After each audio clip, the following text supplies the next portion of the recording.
were, 10, 15, 20 years ago, and it was for any vaccine that we wanted to make, you would say a vaccine from the time you start to the time it's approved to be safe and effective is several years, 5, 6, 7 years.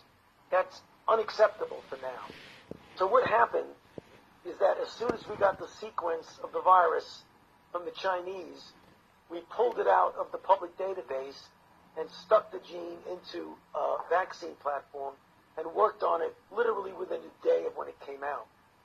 65 days later, namely 2 days ago, we gave the first injection to a normal volunteer for a phase 1 trial to see if it's safe. That's the fastest that's ever been done. That's the good news. The challenging news is that even at that rocket speed, it's going to take a few months to show that the initial safety is okay. Then you go into a phase 2 trial, which instead of involving 45 people, which we have in the phase 1 trial, it involves hundreds, if not thousands of people. That will take another 6 to 8 months to even know if it works.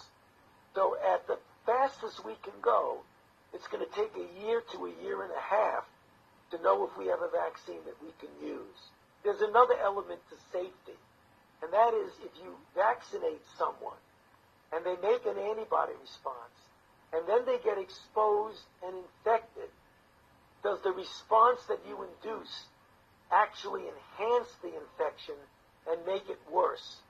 And the only way you'll know that is if you do an extended study, not in a normal volunteer who has no risk of infection, but in people who are out there in a risk situation.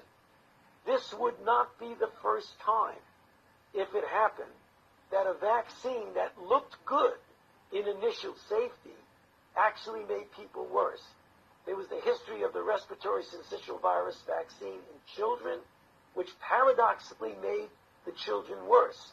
One of the HIV vaccines that we tested several years ago actually made individuals more likely to get infected. So you can't just go out there and give it